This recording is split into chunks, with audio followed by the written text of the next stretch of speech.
My name's Juanita Willems and I'm the coordinator for Foster Hope Otago. We make the backpacks filled with essential items that be given to children when they go into foster care. Things like pyjamas, toothbrush, toothpaste, underwear, socks, essential items that most of us take for granted.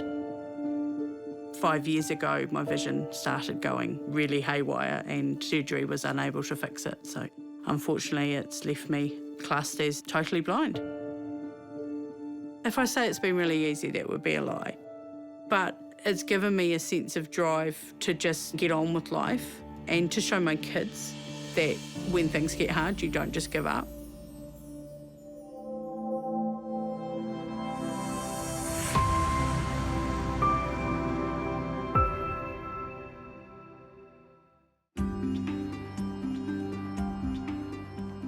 We're going to do 4 12-year-old girl ones today, please. I was just looking for something to get involved in.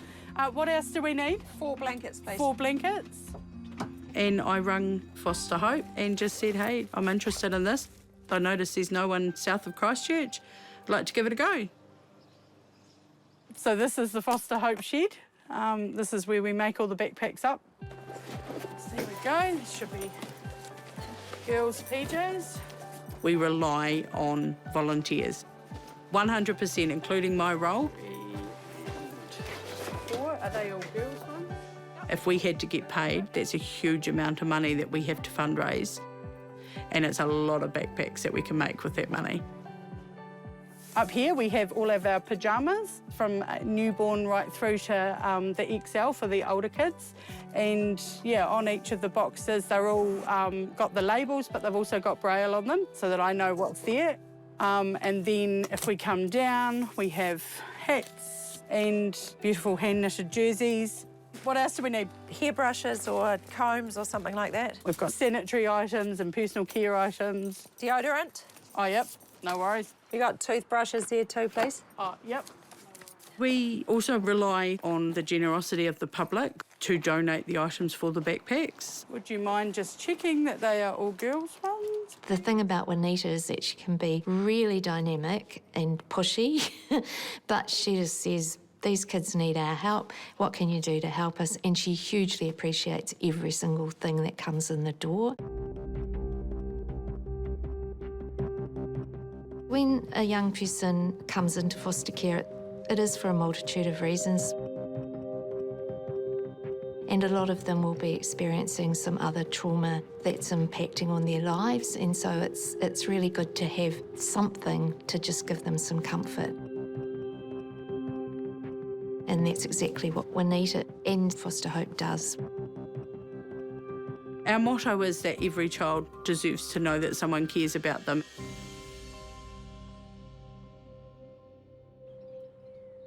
The items for the backpacks come in here to the Foster Hope shed at home and we sort them. Those. And then for journals. And so I'm just reading the Braille that's written on them. Everything stays here. We had to change it once I wasn't able to drive. The logistics was our biggest challenge. If I didn't come up with a way to run this from home, I wasn't going to be able to do it. And that's why the shed exists. Hairbrushes? Or comb or... So up here we have some teddies. We've got lots and lots of wonderful teddies that have been donated. They sit right on the top of our backpacks. They're the first thing a child sees when they open the pack. And that's super important because they don't really want to see undies on the top. Traditionally, we do between 12 to 1,400 backpacks a year. So you want them to be able to breathe, is the thing. Last year with COVID and with different changes, we did about 1,800. Oh, look at him. She's very stubborn. That's one of her biggest traits.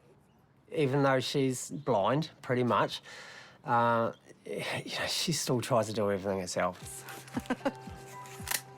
OK, so these are all girl 12 on those ones. When she was at work, she got to a point where she couldn't read paperwork, so she couldn't do her job safely and she had to give that up. Just don't fall down the hole, Juanita. Now, I help her do Foster Hope. It's just her passion. Perfect. Job done. Thank you. Helping the kids is dear to her heart because she's a foster child herself.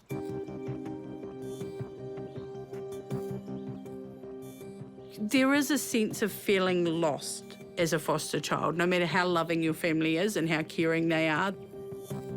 There is this element of, where do I fit in the world? Juanita understands how tough it is. Her passion is what drives her, and she knows that those little things that she does are going to make a difference.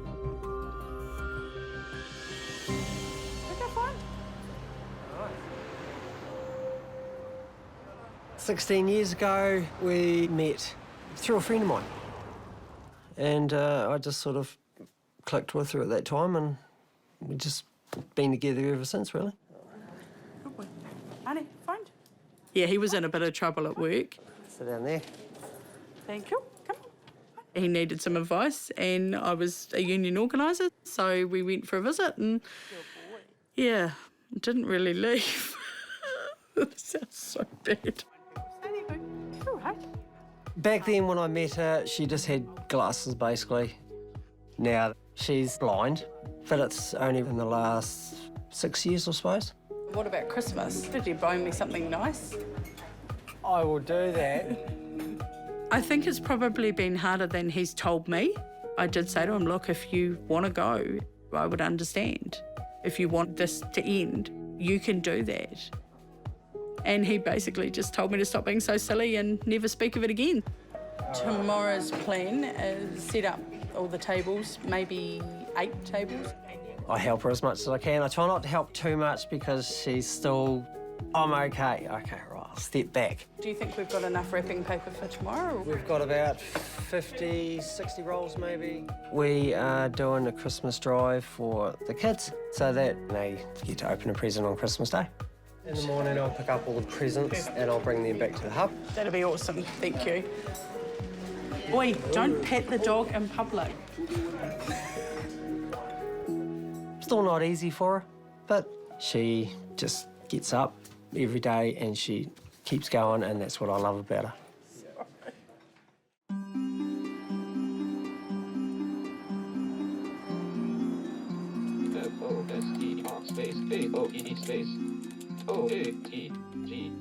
Email, I have JAWS on my computer. There's several different communication programs for people that are blind. Stopping work was really hard for her. She struggled with that immensely. I was driving, actually. I was going to drop off some stuff for Foster Hope. And I got these funky black things. Black spots in her eyes. Almost like you had a fly on your glasses type thing. Her retinas were detaching. We had an operation, sewed retinas back on. She's had numerous needles in her eyes. And because of the damage, they've just got worse and worse. I very quickly realised I had to learn how to do things a different way. Come on, you. Because I am home a lot on my own.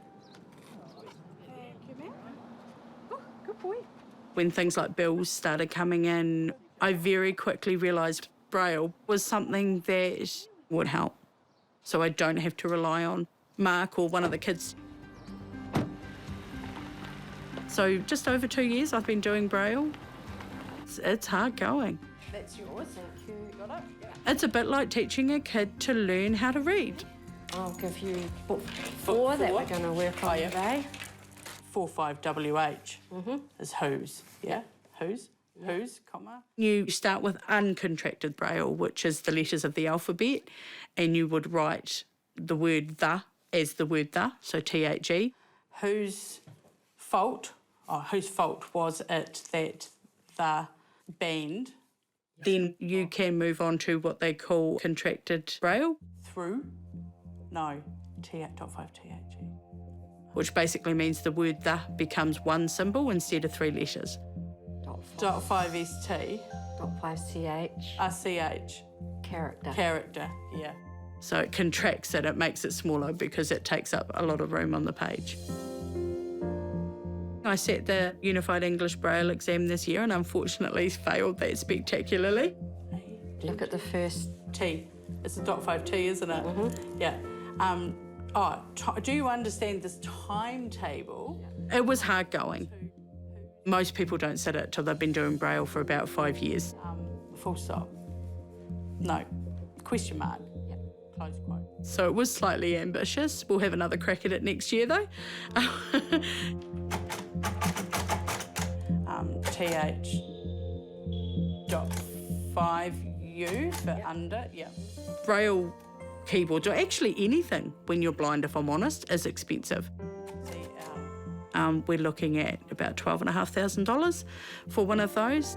So the keyboard that I've got, I was very lucky. I got mine gifted through the Otago Medical Trust so that I could continue to do the work for Foster Hope. I wouldn't have been able to afford it without their support.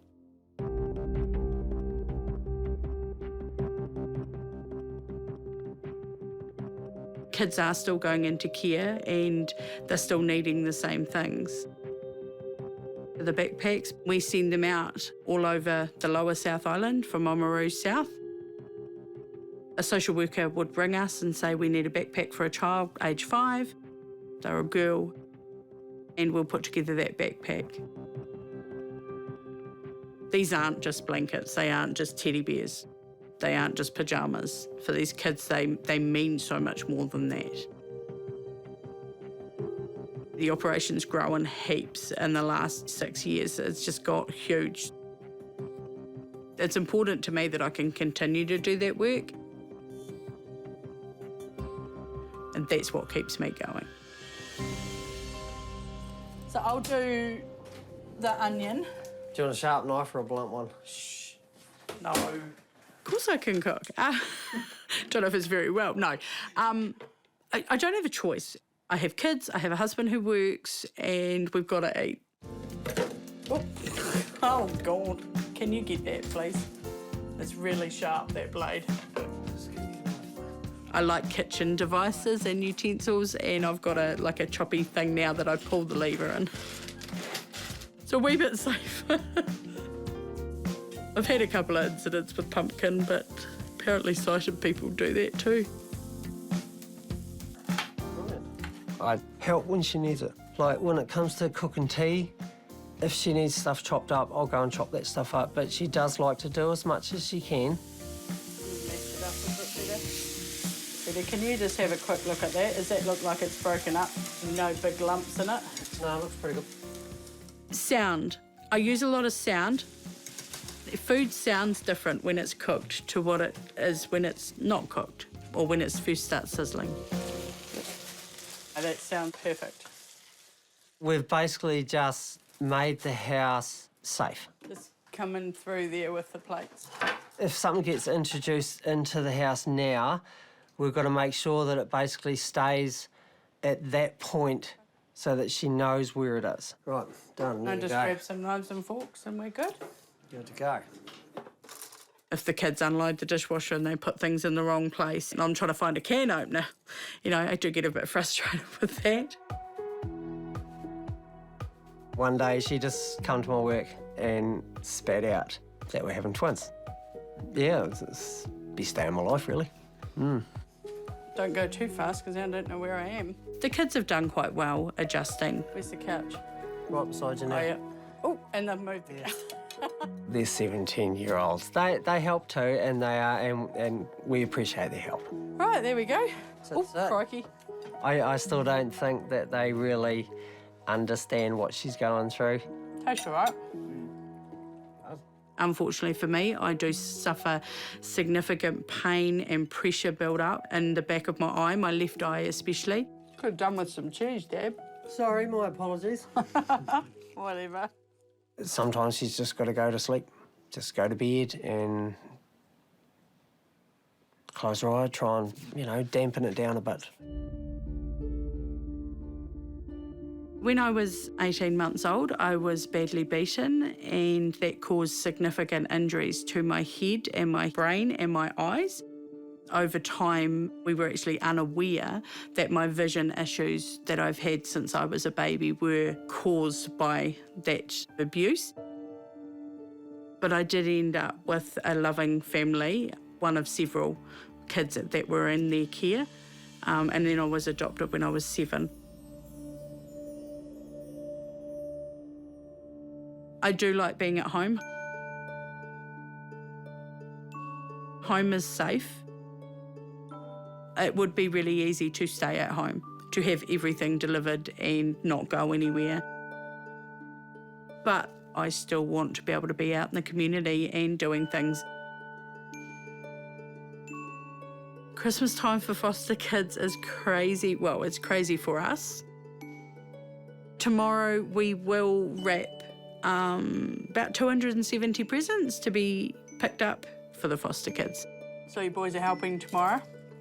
Busy day down at the hub, get those presents wrapped. Can I sleep in for a wee bit? No. You're up early. We get presents in, we allocate them and sort them and wrap them. We want to make sure on Christmas morning that there's something there from centre.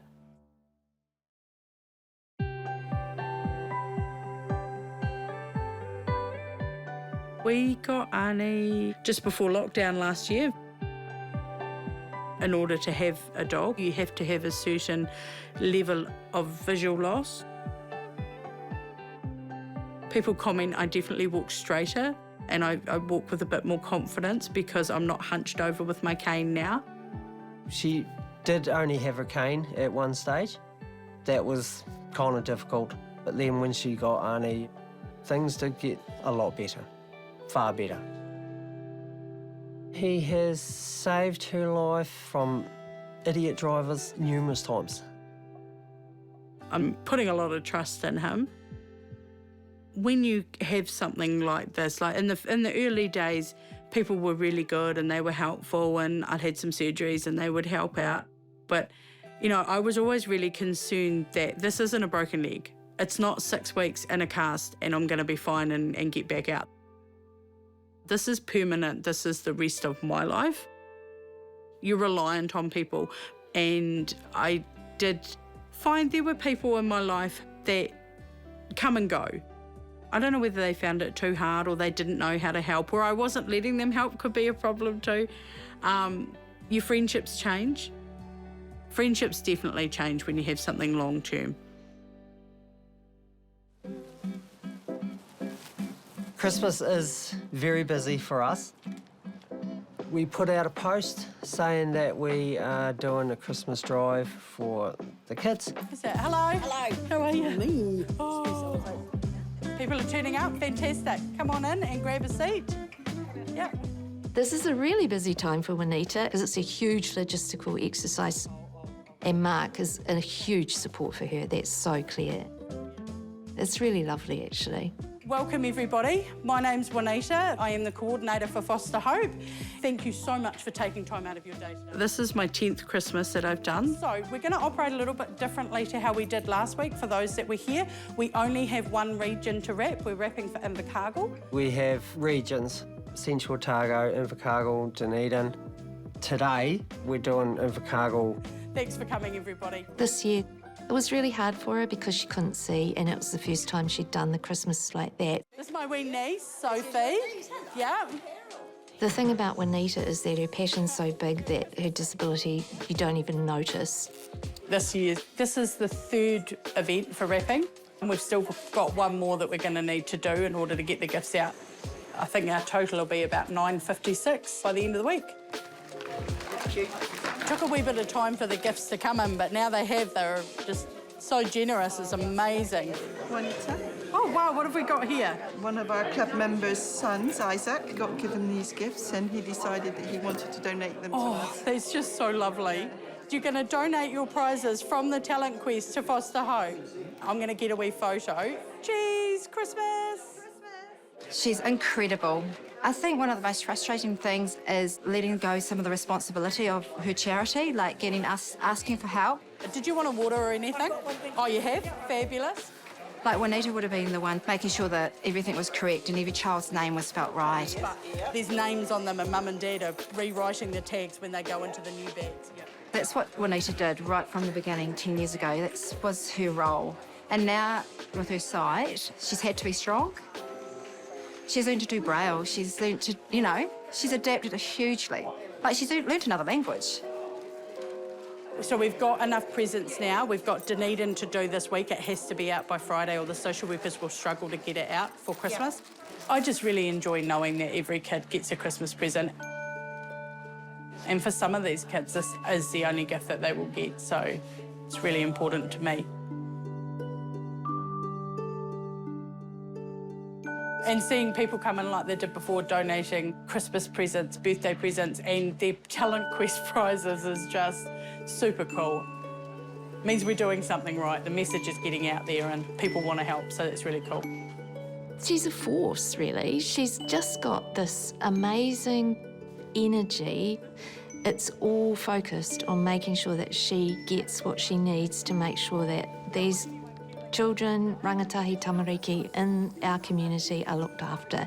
And it's not just Dunedin, it's the whole lower South Island. So we're talking Invercargill, Central Otago, all of the little towns around as well. It's a huge area. Do you need a hand with something before I send everyone away? People just love helping her. She's so out there. What she does, what she's been through, people just want to help her. Yeah, just make sure that it doesn't get caught up in the gifts. Well, she is a force of nature. She's not hiding behind her disability. She's not saying, look at me, I'm the blind woman. It's just, I'm Juanita, I'm here to do this, come and help me. And that's how it rolls, really. Thank you so much. Merry Christmas. I'm not always happy and cheery. And for me, sometimes the days when it is really hard are the days that going down into the foster hope shed and sorting some stuff just puts it into perspective. It's trouble. I am a big believer in everything happens for a reason. How's that? I think for me, I was meant to help people, and I was doing it before this happened, but now I'm just more determined, I think. Just the teddy on the top.